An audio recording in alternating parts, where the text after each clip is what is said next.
দর্শক, আপনাদের এই ভিডিওগুলি কেমন লাগতেছে? এটা একটি কিন্তু ঢাকা শহর, এটা হচ্ছে সাভার এলাকা, হেমায়েতপুরের ভিতরে এই পাশে যে এত সুন্দর একটা গ্রাম রয়েছে,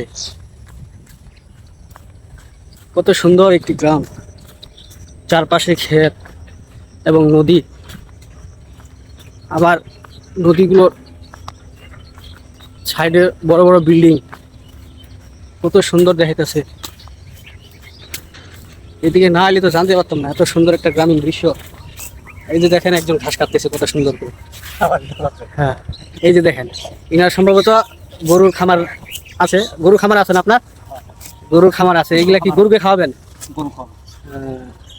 সারাদিনে কয় ভ্যান ঘাস কাটতে হয় আপনাকে? এক ভ্যান। কয়টা গরু আছে আপনার খামারে? 8টা।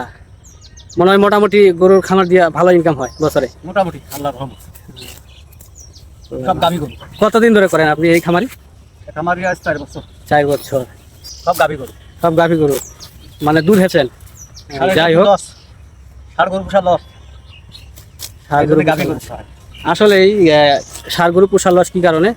কারণ ওদের শুধু কুরবানির উদ্দেশ্যে করে, কুরবানিতে আপনার দাম পাওয়া যায় না, কুরবানিতে দাম পাওয়া যায় না, তখন অ্যাভেলেবেল গরু মার্কেট এবং ইন্ডিয়া থেকে ছেড়ে দেয়, তখন আমাদের বাংলাদেশের যে গরু খামারিগুলা এইগুলা কিন্তু লসে পড়ে যায়।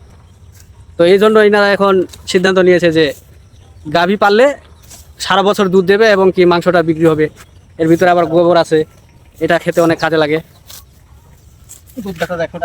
100 টাকা কেজি দুধ। 100 টাকা কেজি।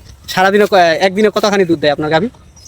আমাদের এখন মনে করেন আছে 3টে আছে 25 কেজি। 25 কেজি করে 3টে, মানে দেশাল এই না। যাই হোক, 25 কেজি করে যদি দুধ দেয় আপনার একটা গাভী, না 3টা মিলায়, 4টা মিলায়, 3টা মিলায় 25 কেজি, তাহলে তো আড়াই হাজার টাকা, দৈনিক 2,500। তাহলে বছরে আপনার ইনকাম হয় প্রতিদিন 2,500 টাকা। প্রতিদিন 2,500। বছরে কত হয়? বছরে এটা তো হিসাব বের করতে পারবো না, আমরা জানি লেখাপড়া কিভাবে করতে হবে। বছরে আপনার মনে করেন মাসে যেমনি জায়গা আপনার 60,000 আছে। 60,000 মাসে? 60,000 আছে, এর কোনো মিস নেই। এই সিদ্ধান্তটাই হচ্ছে আপনাদের একটা সঠিক সিদ্ধান্ত, এবং আপনার ফ্যামিলিও এইভাবে সুন্দর করে চলতে পারবে। তো দর্শক, আপনারা মনে করেন যে ভাইয়া আমাদেরকে 7 মাস পরে বাছুরটা বিক্রি করে 70,000 টাকা। 70-80,000 একটা বাছুর, মানে 7 মাস। 7 মাস, মানে এই গাভীরই বাছুর। তাহলে দেখেন ষাড় গরু পোষা কত লস এবং গাভী গরু পোষা অনেক লাভ। এই কারণেই সারা বছর দুধ দেয় এবং সারা বছর ইনকাম করে, বছর শেষে আবার বাচ্চা দেয়, দুধ দেয়। তো গাভীর তো মাংসটা আছেই, সেটা সহ মনে করো যে ইনাদের অনেক পোষায়া যায় বছরে। বন্ধুরা, আপনারা যদি ইনার মতো একজন খামার ব্যবসায়ী হতে চান, একজন খামারি হতে চান, তাহলে ইনার কথাতে আপনারা একমত পোষণ করবেন। তা ধন্যবাদ বলে দেন। ধন্যবাদ আপনাদের। Thank you.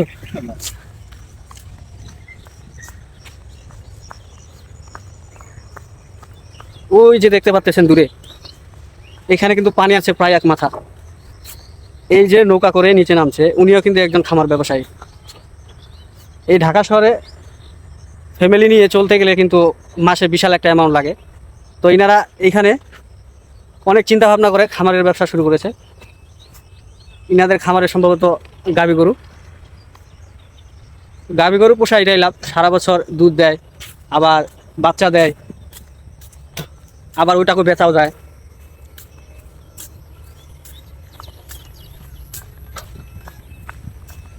আসসালামু আলাইকুম ভাই, ভালো আছেন? আলহামদুলিল্লাহ। আমরা তো এবারে দেখতেছি যে 2026 সালে ফিফা বিশ্বকাপ। হ্যাঁ, তো আপনি কোন দলকে সাপোর্ট করেন? ভাই মেইন যেটা আমি কোনো দলকেই সাপোর্ট করি না, এটা সত্যি কথা ভাই, আমরা তো ইরানকে সাপোর্ট করতেছি। যে মুসলিম দেশ হিসেবে সাপোর্ট করা একটু ভালো, কিন্তু এই খেলাটাই খারাপ, পুরোপুরি খারাপ। ঠিক আছে ভাই? আসলে যদিও ইসলামে এটা হারাম লেখা আছে, আপনারা জানেন, এই খেলাধুলা যেটা জায়েজ আছে সেটা কিন্তু উল্লেখ করা নেই, কিন্তু কিছু কিছু খেলা উল্লেখ করা আছে যে এগুলা খেলা সমাজের ক্ষতি হয় এবং কি জনগণের ক্ষতি হয়। কি কারণে? এই খেলা নিয়ে বাজি ধরে লাখ লাখ মানুষ, কোটি কোটি মানুষ এই জুয়ার বাজিতে হেরে যায় এবং ফ্যামিলি নিঃস্ব হয়ে যায়, তাই না? এই জন্য ভাইদের কথায় যুক্তি আছে, ঠিক আছে। দর্শক, আপনারা কিন্তু কেউ এই বল খেলা নিয়ে কিন্তু জুয়া বাজি ধরবেন না, কারণ একটা ফ্যামিলি যদি শুরুতেই ধ্বংস হয়ে যায়, ওই ফ্যামিলি আর কখনো মাথা উঁচু করে দাঁড়াতে পারবে না। তো ভাই,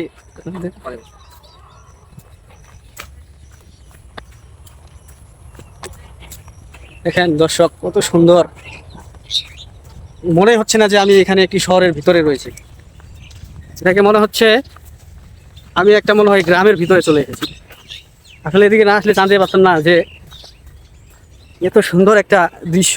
এই দেখুন, এটাকে কি আপনার মনে হচ্ছে না যে এটা একটি সংসদ ভবন? মনে হয় সংসদ ভবনের কাছে চলে এসেছেন আপনি।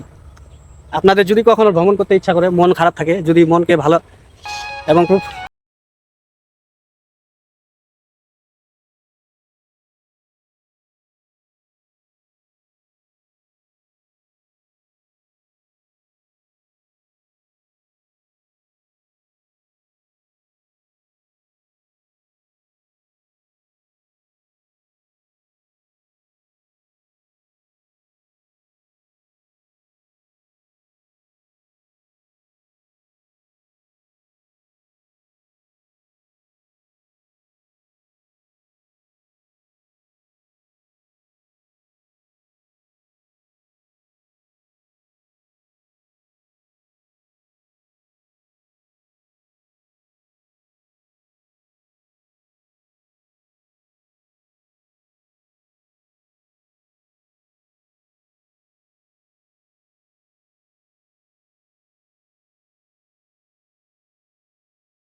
মুগ্ধ করেছে আমাকে এই যে রাস্তার দুই ধারে যে গাছগুলো রয়েছে সারি সারি, এই গাছগুলো একটি পথ চলা মানুষের জন্য একটা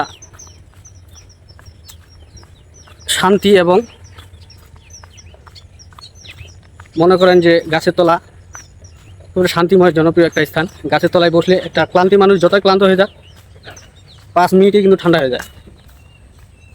প্রাকৃতিক যে হাওয়া, সেই হাওয়াটা গায়ে লাগে।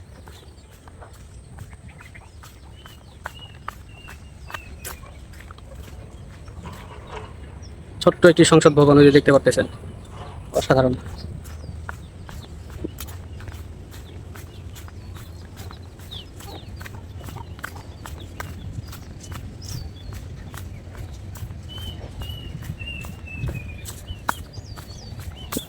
এই ভিউটা বারবার নিতে মন চায়।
এই যে দেখতে পারতেছেন, নিনারা চোখে যাইতেছে ঘুরতে।